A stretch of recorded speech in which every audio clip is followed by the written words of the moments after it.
나영은 병실 문 앞에서 잠시 숨을 고르며 손에 쥔 작은 봉투를 내려다보았다. 봉투 안에는 30만 원의 현금이 들어 있었다. 입원 중인 친할머니에게 드리려고 준비한 돈이었다. 부모 이혼 후 그녀를 키워준 건 할머니였다. 새벽에 도시락을 싸고 등굣길 교복을 다려주고 알바 끝나 늦게 들어오는 밤마다 할머니는 늘 거실에서 등을 두드리며 기다려주었다. 나영에게 할머니는 부모보다 더 부모 같은 존재였다. 병실 문을 열자 반겨오는 익숙한 목소리가 들렸다. 아가 왔어? 할머니는 산소선에 연결된 채로 누워 있었지만 특유의 미소만큼은 여전히 따뜻했다. 나영은 급히 다가가 손을 잡았다. 응, 할머니, 이제야 왔어. 점심은 드셨어? 할머니는 천천히 고개를 끄덕였다. 아이고, 괜찮다. 나는 너 일하느라 바쁠 텐데 뭘 이렇게 자주 와. 나영은 손등을 토닥이며 말했다. 무슨 소리야. 내가 안 오면 누가 와. 두 사람 사이엔 오랜 정이 묻어 있었다. 말 한마디 한마디가 마음속 깊이 스며드는 소리처럼 차분하고 따뜻했다.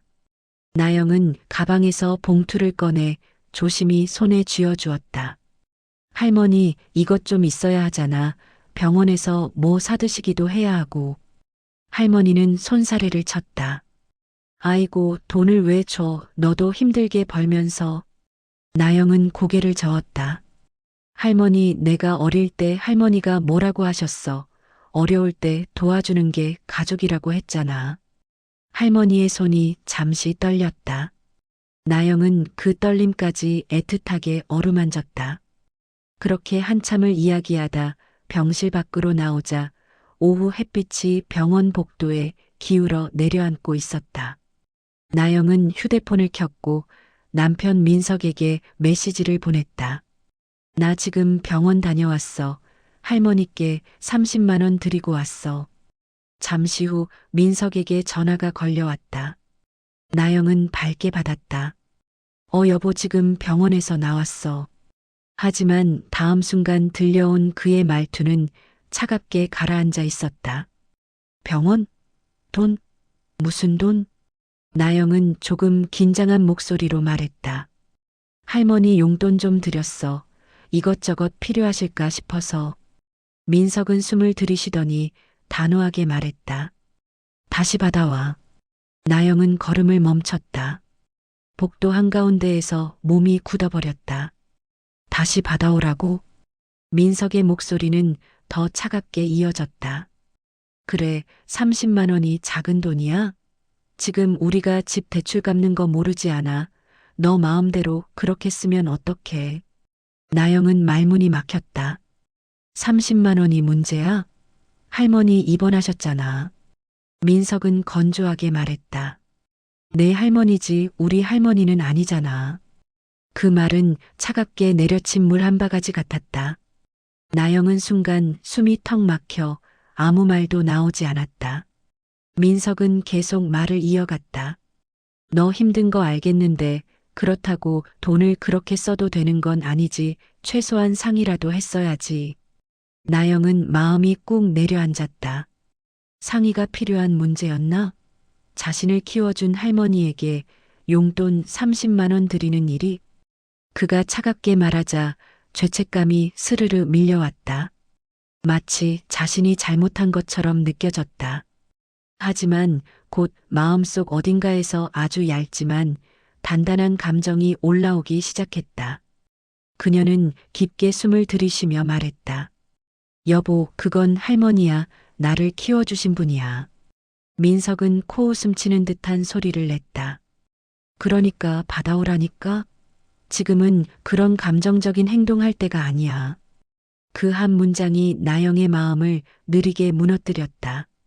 감정적인 행동. 그에게 할머니는 감정의 문제가 아니라 돈의 문제였다.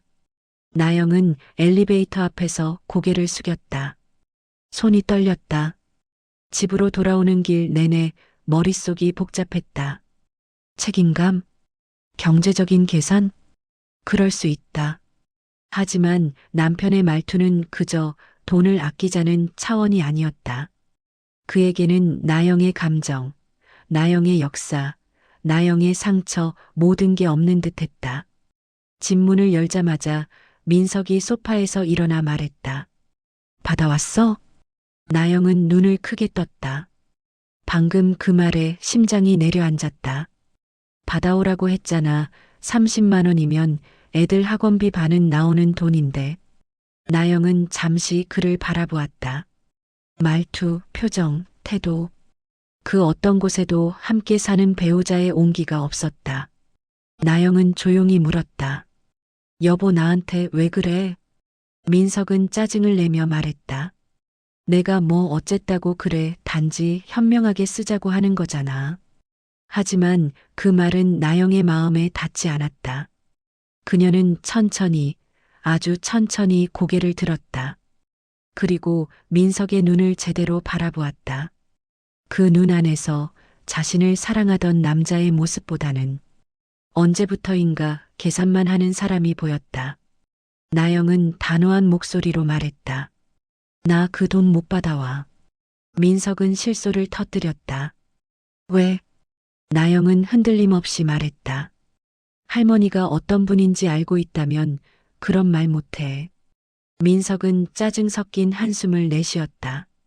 너 진짜 왜 이렇게 극단적으로 나가? 나영은 그제야 조용히 웃음이 나왔다. 극단적인 건 남편의 말이었다.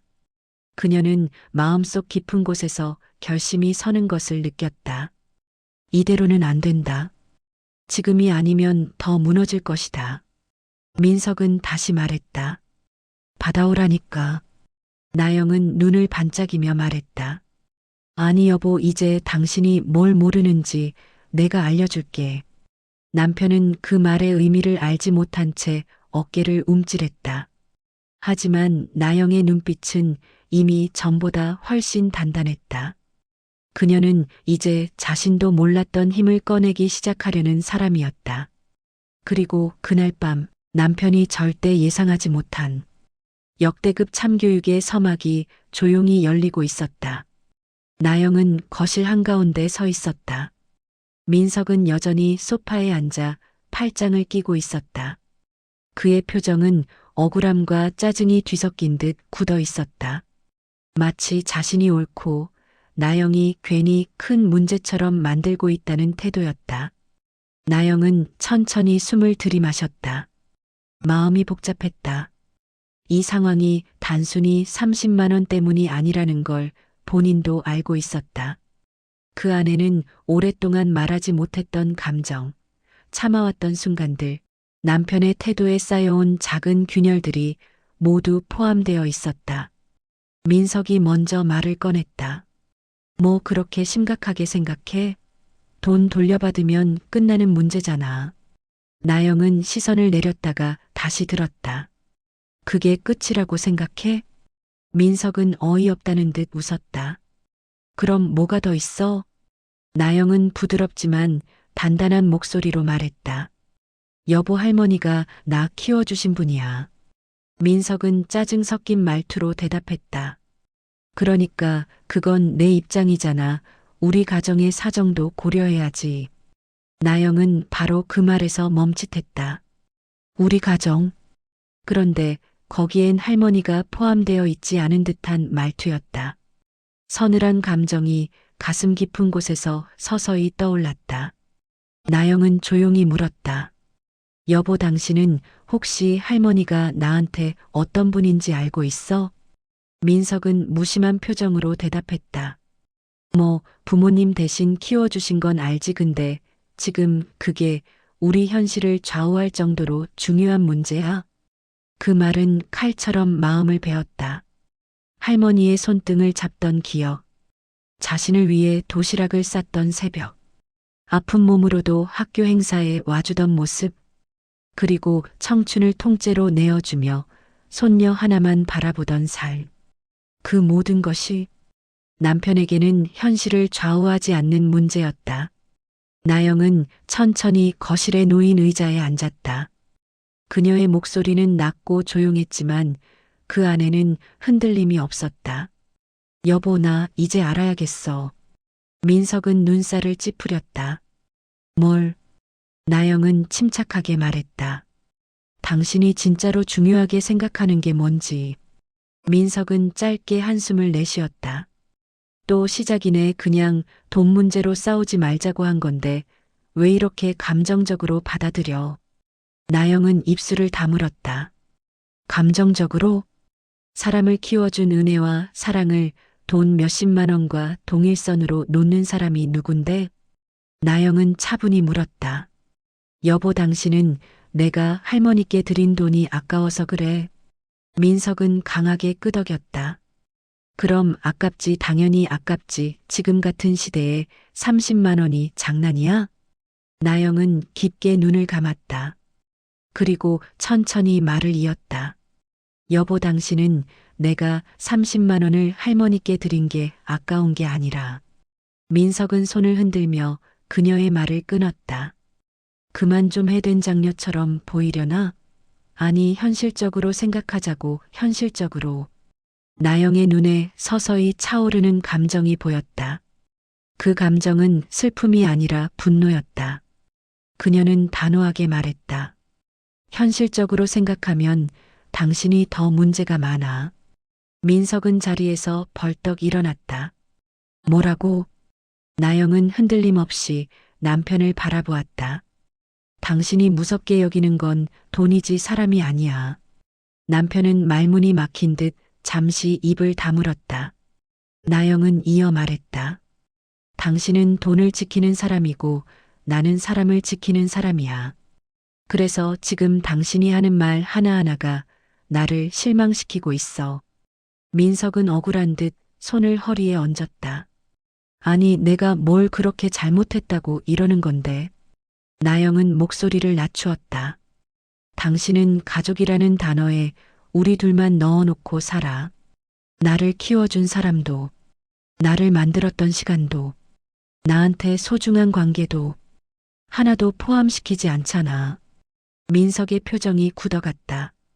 그러나 그게 깨달음이 아니라 불편함 때문이라는 걸 나영은 단번에 느꼈다. 잠시 후 민석이 말했다. 그래, 알겠어. 나도 말이 좀 심했어. 그러니까 받아오기만 해. 이 말투는 사과가 아닌 타협 강요였다.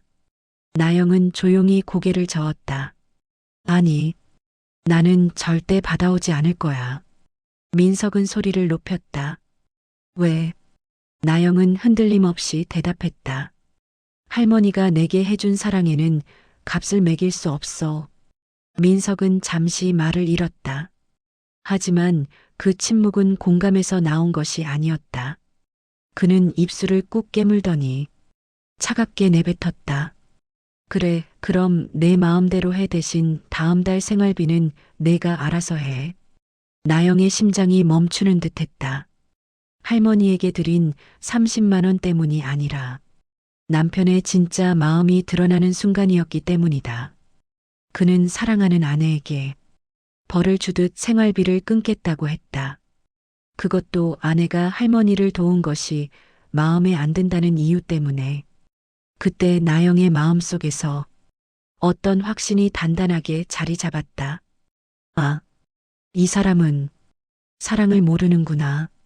나영은 천천히 일어나 말했다. 여보, 이제 나도 내 방식대로 할게. 민석은 비웃음을 지으며 말했다. 내 방식? 뭐 할 건데? 나영은 조용히 웃었다. 지금 말하면 재미없지 않아? 민석은 인상을 찌푸렸다. 뭘 꾸미는 건지 모르겠지만 괜히 덤비지 마. 하지만 나영의 눈빛은 이미 달라져 있었다. 그녀는 더 이상 남편의 말투에 움츠러드는 사람이 아니었다. 오늘 남편의 진심을 알았으니까. 그리고 이제 그 진심에 대한 참교육을 시작할 때였으니까. 나영은 침실 문을 살짝 닫으며 가방을 열었다. 퇴근 가방 한쪽에는 늘 넣어두는 작은 공책이 있었다. 그 공책은 할머니가 초등학교 입학 때 사주며 했던 말처럼 나영의 마음을 다잡아주는 역할을 했다. 정직하게 살고 남에게 베풀라. 가난해도 마음은 넉넉히 가져라. 할머니가 그 공책 앞장에 써준 글이었다. 그 글자를 손끝으로 쓰다듬자 마음이 조금 가라앉았다. 하지만 곧 민석의 말투가 머릿속에서 메아리처럼 울렸다. 내 할머니지 우리 할머니는 아니잖아. 그 한 문장 마음을 찢었다. 결혼은 두 사람이 하나 되는 거라고 생각했는데 남편에게 가족은 여전히 계산 속에만 존재했다. 나영이 깊게 숨을 고르며 공책을 덮었을 때 거실에서 민석이 큰 소리로 말했다. 할 말 있으면 나오지 왜 혼자 들어가 있어. 나영은 문을 열고 나왔다. 민석은 팔을 벌리며 말했다. 이렇게 큰 문제야? 그냥 돈 받아오면 되는 문제잖아. 나영은 조용히 대답했다. 그게 당신이 모르는 부분이야. 민석은 이해할 수 없다는 듯 어깨를 으쓱했다. 돈이면 돈이지 뭐가 그리 대단한 줄 알아. 나영의 순간적인 침묵에 민석은 바로 말을 덧붙였다. 그 돈이면 다음 달 우리의 학원비 일부 해결된다니까. 그 말에서 나영은 깨달았다. 남편에게는 가족보다 돈이 먼저였고 사람보다 계산이 먼저였다. 나영은 말했다. 나도 우리 가정 중요해. 그러나 민석은 손을 휘저으며 말을 끊었다. 아니야, 넌 몰라. 넌 그냥 감정으로만 움직여. 나랑 사는 사람이라면 이성적으로 생각해야지. 나영은 그제야 웃음이 나왔다. 이성적으로? 자신이 감정 하나 없이 살아왔다고 믿는 사람이, 주변 사람의 마음을 제대로 본 적도 없는 사람이 이성을 운운한다니. 나영은 깊게 입을 열었다. 여보, 당신은 이성적인 게 아니야. 민석의 눈썹이 치켜 올라갔다. 뭐라고? 나영은 담담하게 이어 말했다. 당신은 사람을 돈으로 판단하는 사람이야. 그리고 가장 중요한 걸 잃고 있어. 민석은 피식 웃으며 말했다. 그래, 그럼 내가 말하는 가장 중요한 게 뭔데? 나영은 서늘하게 대답했다. 사람을 향한 기본적인 마음, 가족을 향한 책임, 그리고 함께 사는 사람을 존중하는 태도. 민석의 얼굴이 굳어졌다. 그러다 곧 비웃음이 번졌다. 그게 다 돈으로 해결되는 거야. 나영은 대답 대신 천천히 남편을 바라보았다. 민석은 그 시선이 불편한 듯 시선을 피했다. 잠시 후 그는 마지못해 말했다. 그래, 미안하다 됐지? 근데 돈은 받아와야 한다. 사과는 순간적인 불편함을 없애기 위한 형식적 문장이었다. 진심이라고 느껴지는 부분은 단 한 줄도 없었다. 나영은 정면으로 물었다. 당신에게 가족은 도대체 어떤 의미야? 민석은 말없이 팔짱을 꼈다. 부양해야 하는 사람 정도지 뭐. 나영의 마음속이 싸늘하게 식었다. 부양해야 하는 사람, 책임, 돈, 계산. 그 안에 사랑이라는 단어는 없었다. 정이라는 단어는 더더욱 없었다. 나영은 천천히 걸어가 식탁 의자에 앉았다. 그리고 말했다. 여보, 나 오늘 당신의 진심을 봤어. 민석은 툭 내뱉듯 말했다. 그래, 그 진심이 뭐 어때서? 나영은 조금도 흔들리지 않는 목소리로 말했다. 당신은 내 가족을 절대 가족으로 인정하고 싶지 않아. 그것도 너무 솔직할 만큼. 민석의 표정이 벌겋게 달아올랐다. 뭔 소리야, 내가 왜 내 가족을 인정 안 해? 나영은 단단하게 말했다. 그랬으면 30만 원 때문에 이렇게 날 몰아붙이지는 않았겠지. 민석은 답이 막힌 듯 했다. 그러나 금세 억지를 부리기 시작했다. 그거야 돈이 아까우니까 그런 거겠지. 그게 왜 가족 인정이랑 이어져? 나영은 고개를 저었다. 아니야, 그건 이유가 아니야, 핑계야. 민석이 말문을 잃었다. 나영의 표정은 잔잔했지만 그 차분함이 오히려 민석을 불안하게 만들었다. 나영은 입을 열었다. 당신이 지금 이렇게 말하는 이유 당신 스스로도 알고 있을 거야. 민석은 흔들리는 눈빛을 보였다. 잠시 후 나영은 낮고 차분하게 물었다. 여보, 내가 할머니께 드린 30만 원을 왜 그렇게 못마땅해 했는지. 민석은 바로 대답하지 못했다. 나영은 말했다. 그건 돈 때문이 아니라 당신은 내 편이 되고 싶지 않았던 거야. 내 가족에게 힘을 보태는 게 당신에겐 손해라고 느껴진 거야. 민석은 화를 내듯 말했다. 그렇게까지 확대 해석하지 마. 나영은 낮게 말했다. 아니야, 정확해. 당신은 나의 뿌리를 싫어해. 그게 진실이야. 그 말에 민석은 입을 꾹 닫아버렸다. 그 침묵은 부정이 아니라 인정이었다. 나영은 천천히 일어서며 말했다. 좋아, 그럼 난 내 뿌리를 지킬 거야. 그리고 앞으로 당신도 지켜야 할 게 뭔지 알게 될 거야. 민석은 비웃으며 말했다. 지키라니 뭘? 나영은 짧게 대답했다. 존중. 민석은 의미를 이해하지 못한 듯 인상을 찌푸렸다. 하지만 나영의 얼굴에는 확고한 의지가 서려 있었다. 오늘 나영은 남편의 진심을 알아버렸다. 그리고 그 진심에 대한 대가를 그대로 돌려줘야겠다고 마음속 깊이 결심했다. 그녀는 이제 과거의 나영이 아니었다. 다음 날 아침 집안은 이상할 정도로 조용했다. 민석은 출근 준비를 하면서도 나영을 마주치지 않으려는 듯 눈길을 피했다. 나영은 부엌에서 커피를 내리며 그 모습을 보고 있었다. 평소 같으면 출근 전 간단히 이야기를 나누거나 가벼운 농담이라도 벗어나지 않았지만 오늘은 서로 사이에 차가운 벽이 세워진 듯했다. 민석이 신발을 신으며 말했다. 오늘 늦는다, 회식 있어. 나영은 짧게 대답했다. 그래. 민석은 그녀의 표정을 살피려다 이내 시선을 돌렸다.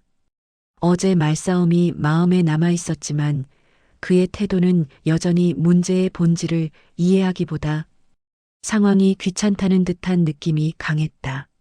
문이 닫히고 민석이 나가자 집안이 다시 고요해졌다. 나영은 식탁에 앉아 커피 잔을 양손으로 감싼 채 천천히 생각을 정리했다. 남편이 어제 한 말들, 그 말들 속에 숨겨진 진짜 감정, 그리고 그가 보여준 냉정함. 그 모든 것이 그녀에게 하나의 메시지를 전하고 있었다. 남편은 가족의 의미를 돈으로 환산하며 살고 있다는 것. 나영의 과거도 상처도 추억도 이해하려 하지 않는다는 것. 그러나 나영은 분명히 알고 있었다. 배우자는 서로의 삶을 이해해가는 사람이어야 한다는 것. 함께 살아가는 정과 마음이 있어야 한다는 것. 그것이 결혼이라는 결속의 가장 큰 이유라는 것. 커피를 한 모금 마신 뒤 나영은 거실로 이동해 작은 서랍장을 열었다. 그 안에는 오래된 봉투 하나가 묵직하게 누워 있었다. 할머니가 돌아가시기 전에 직접 써주신 편지들과 몇 장의 사진, 그리고 오래전에 주신 작은 유품들이 담긴 봉투였다. 나영은 손끝으로 그 봉투를 만지며 속삭였다. 할머니, 나 어떡해. 그때 휴대폰이 울렸다. 보호자 연락처로 등록된 나영에게 병원에서 연락이 온 것이다. 할머니의 상태가 밤새 조금 안 좋아져 검사가 필요하다는 이야기였다. 나영은 재빨리 준비하고 병원으로 향했다. 병실 문을 열자 할머니는 산소선을 낀 채 조용히 누워 있었다. 여전히 미소는 지으려 하고 있었지만 얼굴에 힘은 많이 빠져 있었다. 나영은 손을 잡으며 말했다. 할머니, 나왔어. 할머니는 약한 목소리로 대답했다. 아가 왔구나. 오늘은 일 안 가? 나영은 할머니 손등을 따뜻하게 감싸며 고개를 저었다. 일보다 할머니가 더 중요해. 할머니는 시선을 천천히 나영에게 옮겼다. 아가야, 행복해야 한다. 그래야 나도 눈 감을 수 있어. 그 말에 나영의 가슴이 저릿하게 찌르는 듯 아팠다. 행복. 그동안 스스로도 잊고 살았던 단어였다. 그녀는 조용히 대답했다. 나 행복해질게 할머니. 할머니는 힘겹게 미소 지었다. 병실에서 한참 머문 뒤 퇴근 시간이 되었을 무렵 나영은 다시 집으로 돌아왔다.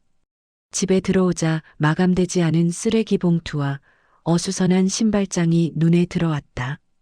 그 모습은 그녀의 마음을 더 무겁게 만들었다. 나영은 소파에 앉아 종일 들었던 생각들을 다시 곱씹었다.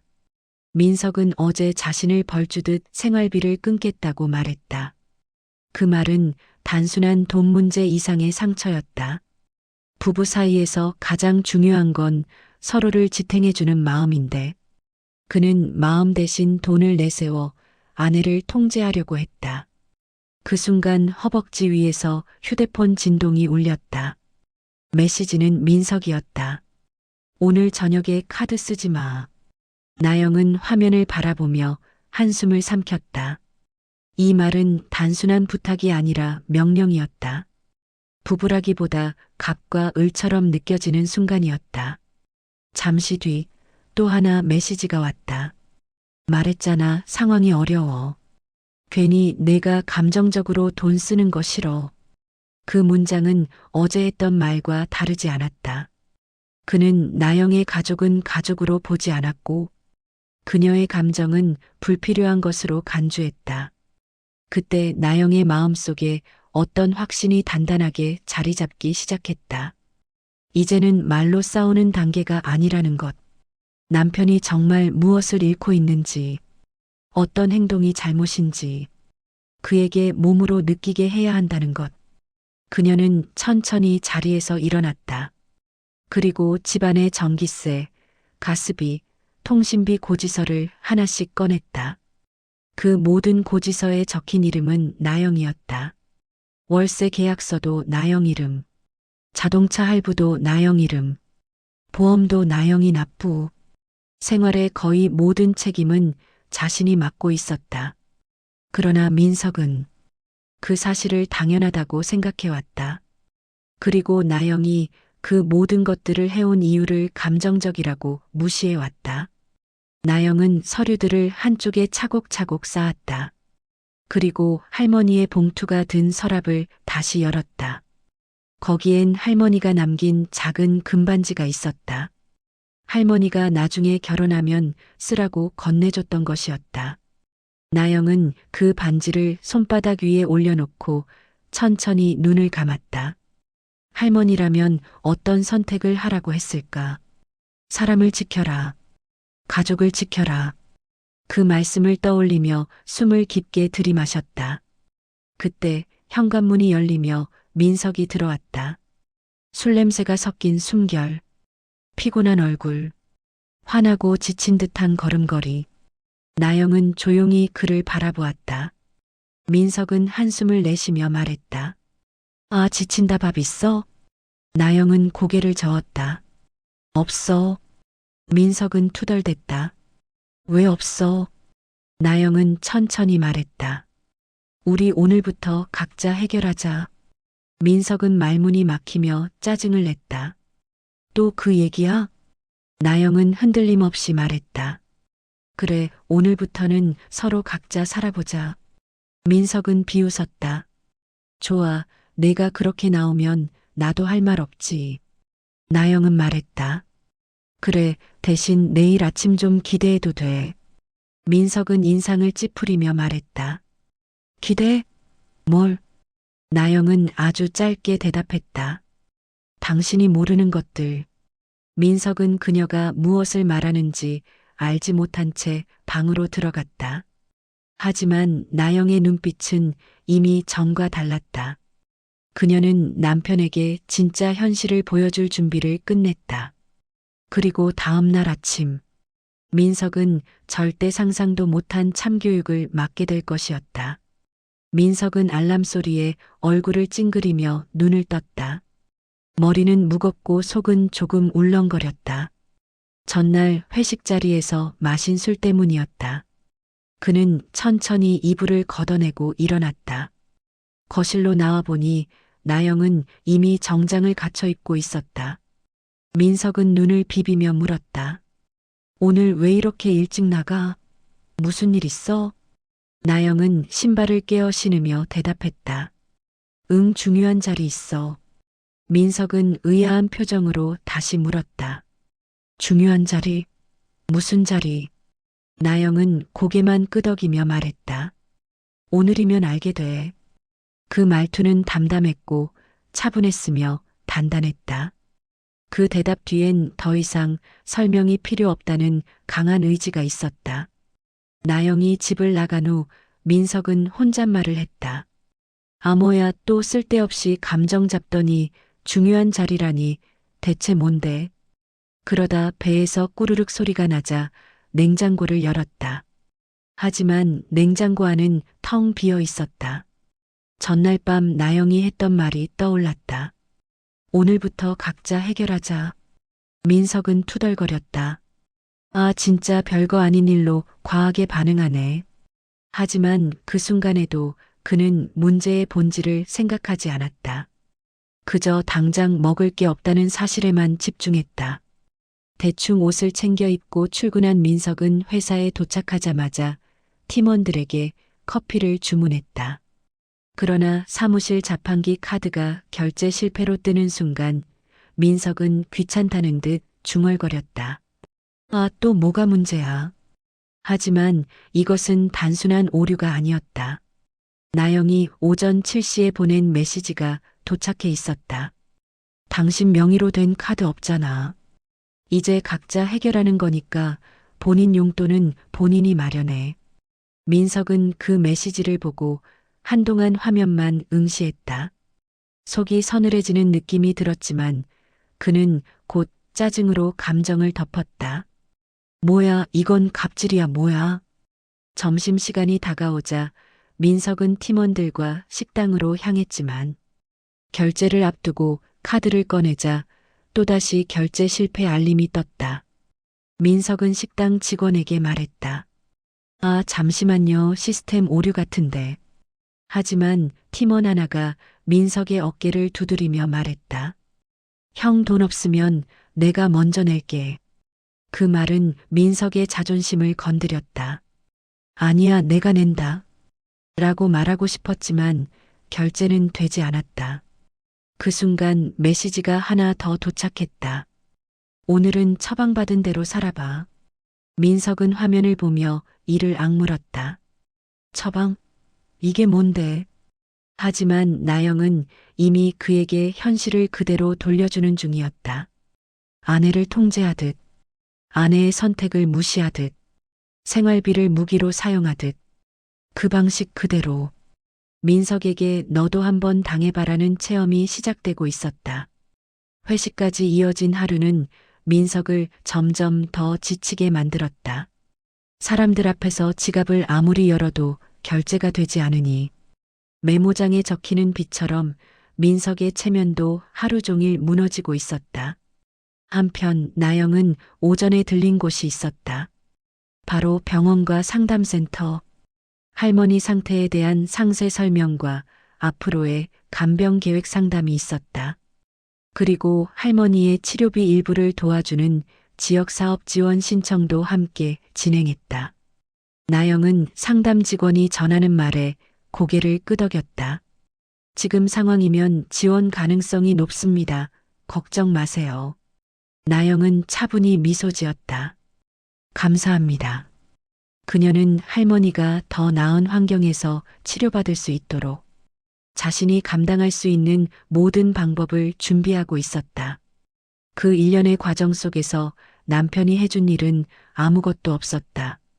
병원 상담을 마친 뒤 나영은 오후에 또 한 곳을 방문했다. 바로 자신이 다니는 직장의 인사과였다. 그곳에서 그녀는 가족 병간호 특별 출결과 단축 근무 신청서를 작성했다. 팀장은 민지 씨 많이 힘들지? 라며 걱정스러운 눈빛을 보냈다. 나영은 고개를 숙이며 말했다. 네, 하지만 잘 해내고 싶어요. 팀장은 따뜻하게 그녀의 등을 두드렸다. 원래 가족 때문에 힘들 땐 직장이라도 편해야 하는 거야. 필요한 일 있으면 언제든 말해. 그 말은 민석의 말과는 정반대였다. 사람에게 필요한 건 돈 계산이 아니라 마음이라는 걸 나영은 다시 깨달았다. 저녁이 가까워질 무렵 민석은 점점 초조해지고 있었다. 하루 종일 결제도 안 되고 밥도 제대로 못 먹고 택시도 못 타서 어쩔 수 없이 버스를 3번 갈아타며 집에 왔다. 현관문을 열자 향기로운 음식 냄새가 풍겼다. 민석은 말했다. 밥 해놨네. 하지만 나영은 고개를 저었다. 아니, 내가 먹으려고 한 거야. 민석은 눈을 크게 떴다. 나 먹을 건? 나영은 담담하게 말했다. 각자 해결하자고 했던 거 기억나지? 민석은 불편한 표정을 지었다. 아, 진짜 너무하는 거 아니야? 나영은 식탁에 앉아 조용히 숟가락을 들어 올렸다. 당신이 했던 말 돌려주는 것뿐이야. 민석은 얼굴이 붉어지며 소리쳤다. 내가 언제 그랬다고 그래. 나영은 눈을 마주보며 말했다. 생활비 끊고 싶다 했잖아. 그때 느꼈던 감정 그대로 너도 느껴봐. 민석은 말을 잃었다. 그제야 조금씩 자신이 했던 말들이 얼마나 잔인했는지, 얼마나 상처가 되었는지 조금씩 깨달아가기 시작했다. 그때 나영은 식탁 위에 조용히 봉투 하나를 올렸다. 할머니에게 드린 30만 원 봉투와 똑같은 크기였다. 민석은 찡그린 얼굴로 물었다. 그게 뭐야? 나영은 봉투를 밀어주며 말했다. 오늘 당신이 못 쓴 돈 전부 정리해서 적어놨어. 이건 당신이 오늘 하루 동안 돈이 없어서 불편했던 것들 리스트야. 난 매번 이런 기분이었다. 민석은 천천히 봉투를 열었다. 그 안에는 나영이 정성스럽게 적은 메모들이 있었다. 결제 실패 2번, 점심 대접 못함, 회식 자리에서 민망함, 교통비 없음, 아내에게 의지하려니 자존심 상함, 그리고 마지막 문장. 사람은 돈이 없어 불편한 게 아니라 사람의 마음을 잃어 불편해지는 거야. 민석은 그 문장을 오래 쳐다봤다. 그리고 천천히 고개를 들었다. 그 눈에는 분노도 억지도 아닌 처음으로 조금은 진심에 가까운 흔들림이 있었다. 나영은 조용히 말했다. 이제 알겠어? 사람은 돈보다 마음으로 사는 거야. 민석은 아무 말도 하지 못했다. 그날 밤 그는 처음으로 아내의 마음이 얼마나 먼 곳에 가 있었는지 조금 이해하기 시작했다. 민석은 봉투 속의 메모를 한참이나 들여다보고 있었다. 종이에 적힌 글씨는 또렷했고 그 또렷한 만큼이나 그 안에 담긴 나영의 마음도 분명하게 느껴졌다. 그동안 자신이 얼마나 무심했고 얼마나 아내의 감정을 가벼이 여겼는지 민석은 비로소 깨달아가기 시작했다.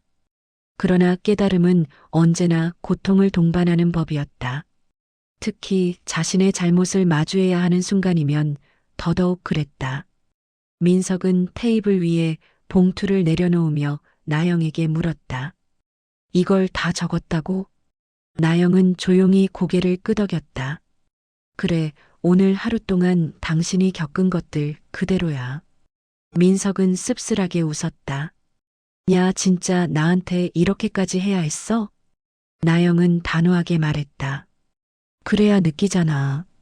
말로는 절대 안 느끼니까. 민석의 어깨가 순간적으로 움찔했다. 그 말은 민석이 가장 듣기 싫어하는 말이기도 했다. 자신이 둔감하다는 것, 누군가의 마음을 잘 살피지 못한다는 것.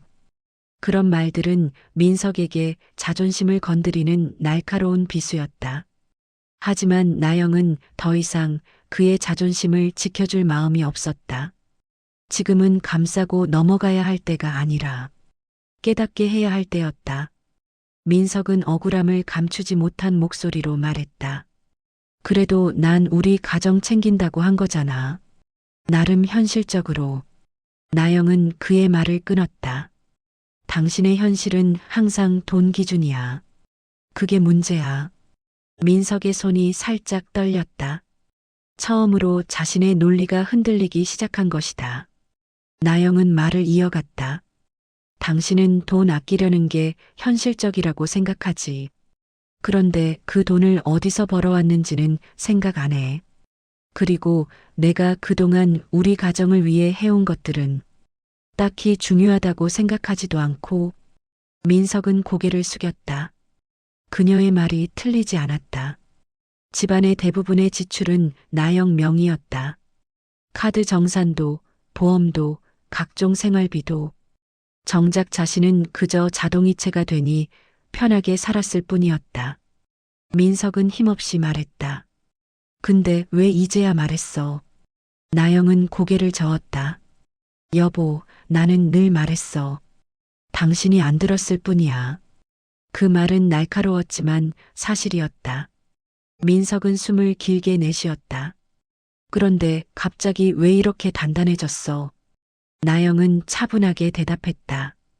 오늘 할머니 보고 왔거든. 할머니 상태가 좀 안 좋아졌대. 민석의 눈빛이 잠시 흔들렸다. 그녀가 30만 원을 왜 드렸는지, 그 돈에 담긴 마음이 무엇인지 조금씩 이해가 되기 시작했다. 나영은 계속 말했다. 그래서 생각했어. 내가 왜 이렇게 눈치 보며 살아야 하지?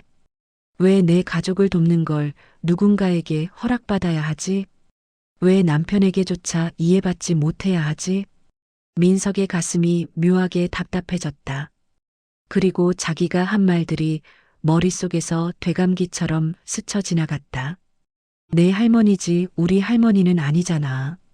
감정적으로 굴지 마. 30만 원이 장난이야? 민석은 그제야 입술을 깨물었다.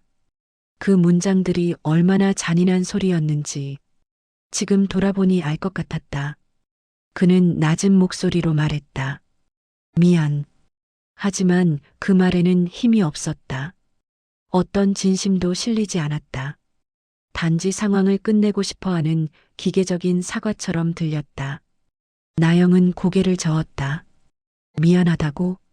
그거면 끝이라고 생각해? 민석은 당황한 듯 말했다. 아니 그게. 나영은 의자를 끌어당기며 앉았다. 여보, 사과는 말로 하는 게 아니야. 사람이 변하는 걸로 보여줘야지. 민석은 난처한 표정으로 물었다. 그러면 어떻게 해야 되는데? 나영의 대답은 명확했다. 당신이 가족을 대하는 마음부터 다시 만들어야지. 민석은 잠시 말문이 막혔다. 그녀가 말하는 가족에는 할머니도 포함되어 있다고 그는 처음으로 이해했다. 나영은 다시 말했다. 나한테는 할머니가 부모야. 그리고 당신은 그걸 모르는 척했어. 민석은 입술을 떼지 못했다. 나영은 천천히 봉투를 포개며 말했다. 그리고 30만 원. 그건 돈이 아니라 감사야. 나를 키워준 시간에 대한 고마움. 그걸 당신이 욕한 거야. 민석의 손이 허벅지 위에서 아주 미세하게 떨렸다. 그제야 스스로도 깨닫기 시작했다. 자신이 어제 얼마나 선을 넘었는지. 나영은 조용히 물었다. 여보, 당신은 내가 힘든 게 정말 그렇게 중요하지 않아? 민석은 말문이 막힌 듯 고개를 숙였다. 헌데 그의 침묵은 사랑에서 나온 침묵이 아니라 답을 못 만들어내는 침묵이었다. 나영은 자리에서 일어났다. 당신 오늘부터 행동으로 보여줘. 말로 하지 말고. 당신이 정말 우리 가정을 위해 살고 싶으면 진짜 변화가 뭔지 보여줘. 민석은 불안한 눈빛으로 그녀를 바라보았다. 그 시선엔 두려움이 섞여 있었다. 그 두려움은 잃을까 봐가 아니라 바뀌어야 한다는 부담 때문이었다. 나영은 낮고 단단한 목소리로 마지막 말을 했다. 그리고 오늘 저녁 내가 할머니 뵈러 갈 때 당신도 같이 와.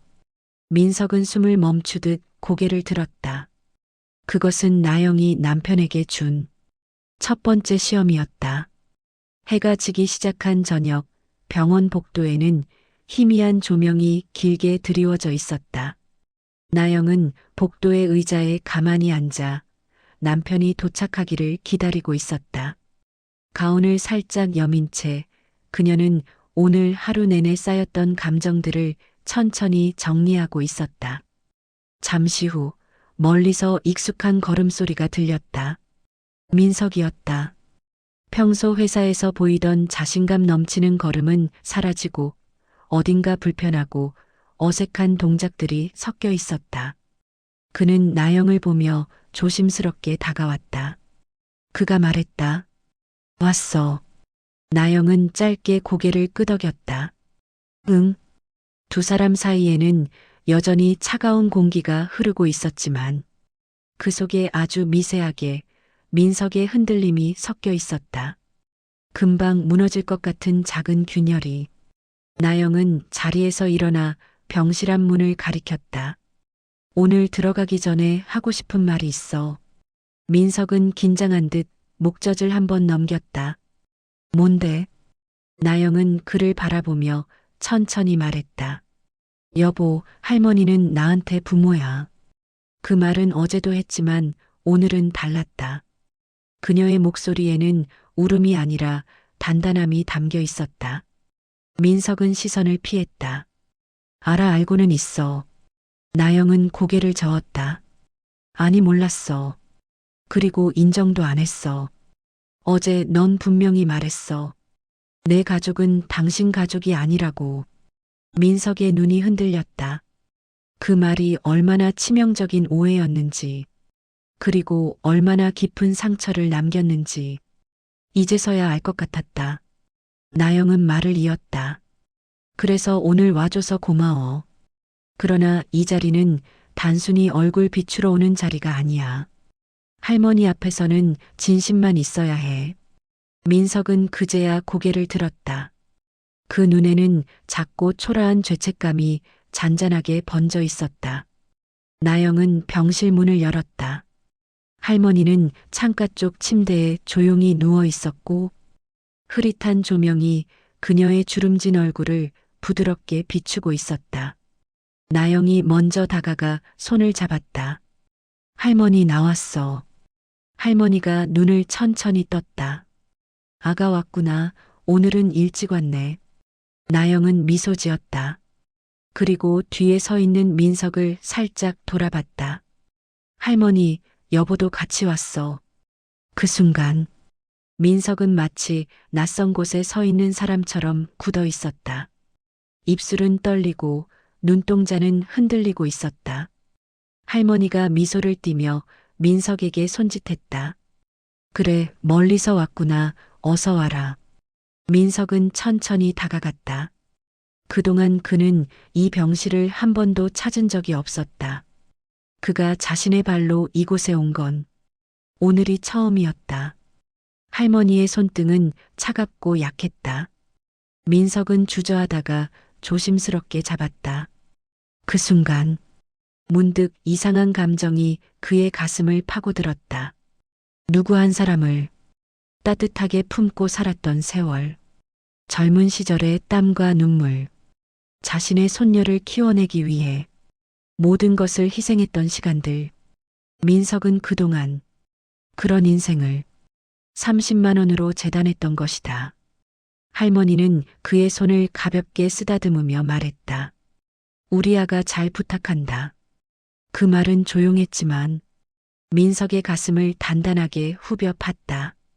나영은 그 옆에서 부드럽게 말했다. 여보, 할머니는 내가 가진 모든 사랑의 시작이야. 민석의 두 눈이 서서히 젖어들었다. 어제 자신이 나영에게 했던 말들이 지금 할머니의 손등에서 전부 되돌아오고 있었다. 할머니는 힘겹게 숨을 들이마셨다. 나영아, 너도 행복해야 한다. 넌 늘 좋은 아이였어. 그 말은 나영의 심장을 눌렀다. 그리고 옆에 있는 민석의 마음까지 무너뜨렸다. 그 순간 민석의 눈에 그동안 보지 못하던 장면이 선명하게 들어왔다. 나영은 작은 아이처럼 할머니에게 기댄 채 눈물 한 방울을 떨구고 있었고 그 모습은 그가 매일 보던 아내가 아닌 누군가의 딸이었다. 민석은 그 순간 너무 늦게 깨달았다. 아내의 가족을 무시한 것은 아내 자체를 무시한 것이었다는 걸. 병실 밖으로 나왔을 때 민석은 벽에 손을 짚고 숨을 몰아쉬었다. 죄책감이 쏟아지는 듯 심장이 조금씩 조여왔다. 나영은 조용히 말했다. 여보, 이제 조금은 이해했어? 민석은 입술을 떨며 고개를 들었다. 그의 눈은 빨갛게 충혈되어 있었다. 나영은 다시 말했다. 내가 왜 그 30만 원을 드렸는지, 왜 그 돈이 아까운 게 아니라 그 말을 들은 내가 상처였는지. 민석은 천천히 고개를 끄덕였다. 그리고 낮게 거의 들리지 않을 만큼 작은 목소리로 말했다. 미안해. 이번에는 진짜였다. 그 작은 사과는 아직 온전하지 않았지만 적어도 거짓말은 아니었다. 하지만 나영은 알고 있었다. 사과는 시작일 뿐 남편이 바뀌려면 아직 해야 할 일들이 남았다는 것을. 그녀는 천천히 말했다. 여보, 이제부터 진짜 문제는 오늘부터야. 민석은 숨을 삼켰다. 그 말이 의미하는 것이 자신의 삶이 바뀌어야 한다는 신호임을 그는 본능적으로 느끼고 있었다. 그리고 나영의 눈빛은 말하고 있었다. 오늘은 깨달음이었다면 내일은 실천의 차례라고. 병원에서 돌아온 저녁 두 사람의 집은 이상할 만큼 고요했다. 민석은 현관 앞에 서서 신발도 제대로 벗지 못한 채 멍하니 서 있었다. 오늘 본 장면들이 머릿속을 맴돌고 있었기 때문이다. 할머니의 떨리는 손, 나영의 젖은 눈, 그리고 자신을 향해 가볍게 웃어준 그 마른 미소. 민석은 그 앞에서 아무 말도 할 수 없었다. 그동안 자신이 얼마나 작은 세상에서 살고 있었는지, 얼마나 얕게만 삶을 바라보고 있었는지 처음으로 인정해야만 했다. 나영은 조용히 신발을 벗으며 민석에게 말했다. 여보, 들어와. 민석은 느리게 고개를 들었다. 그의 표정에는 하루 종일 묵혀온 감정들이 얇게 쌓여 있었다. 거실에 앉은 두 사람 사이엔 낯선 공기가 흐르고 있었다. 하지만 이번에는 어제와 달랐다. 어제의 차가움이 아니라 오늘의 무게였다. 나영이 천천히 입을 열었다. 여보, 어제 당신이 했던 말들. 그게 나한테 얼마나 깊은 상처였는지 알겠어? 민석은 움찔하며 고개를 숙였다. 알아. 그 말은 오늘 하루 동안 그가 몸으로 배운 것들이었다. 나영은 말을 이었다. 돈이 없어서 힘든 게 아니야. 마음이 없을 때 힘든 거야. 민석의 눈에서 작게 흔들림이 번졌다. 나영은 깊게 숨을 들이쉬었다. 그리고 말했다. 당신은 내가 가진 가장 소중한 관계를 모욕했어. 할머니는 나한테 부모보다 더 큰 존재야. 민석은 손가락을 꼼지락거리며 말했다. 나영아, 정말 미안해. 이번에는 말끝이 떨렸다. 그 떨림은 억지가 아니라 진심에 가까웠다. 나영은 고개를 끄덕였다. 그래, 이제부터 중요한 건 미안하다는 말이 아니라 어떻게 바뀌느냐야. 민석은 천천히 숨을 들이켰다. 마치 자신이 감당해야 할 시험지를 눈앞에서 보는 듯한 긴장감이 스며 있었다. 그때 나영은 식탁 위에 놓아둔 작은 봉투를 꺼냈다. 할머니에게 드린 30만 원 봉투와 똑같은 크기. 하지만 이번 봉투의 안에는 종이 한 장이 들어 있었다. 민석은 의아한 얼굴로 봉투를 열었다. 종이에는 간단한 표처럼 적혀 있었다. 생활비, 공과금, 식비, 차량 유지, 기타 비용, 그리고 마지막 줄. 나영이 지금까지 혼자 감당해온 것들. 민석은 종이를 손에 쥔 채 한동안 움직이지 못했다. 그 안에는 숫자가 아니라 자신이 보지 못했던 아내의 삶이 담겨 있었다. 나영은 조용히 말했다. 당신은 30만 원을 크게 봤을지 모르지만 나는 매달 이 모든 걸 혼자 하고 있었어. 민석의 손끝이 떨렸다. 그는 차마 고개를 들 수 없었다. 나영은 계속 말했다. 그리고 그 상황에서도 할머니께 드린 30만 원은 고마움과 사랑이었어. 사람으로서 지켜야 할 최소한의 마음이었고 민석의 입술이 흔들렸다. 그는 깊게 고개를 숙이며 말했다. 그걸 내가 모욕했네. 나영은 짧게 대답했다. 응, 맞아. 민석의 눈가가 뜨겁게 달아올랐다. 그는 눈물을 참고 있었지만 끝내 그 눈물은 한 줄로 뺨을 타고 흘렀다. 나영은 마지막으로 말했다. 여보, 이제 선택해야 해. 계산으로 사는 사람으로 남을지, 사람의 마음을 이해하는 남편이 될지. 민석은 두 손을 무릎 위에 올려 조용히, 아주 조용히 고개를 끄덕였다. 그리고 낮고 깊은 목소리로 말했다. 나영아, 나 진짜로 변할게. 이번엔 말이 아니라 진짜로 보여줄게. 나영은 그 말을 가볍게 받아들이지 않았다. 하지만 그의 목소리에 담긴 떨림이 오늘 처음으로 진심처럼 느껴졌다. 그녀는 조용히 말했다. 그래, 보여줘. 나한테도, 할머니에게도. 민석은 눈을 감았다.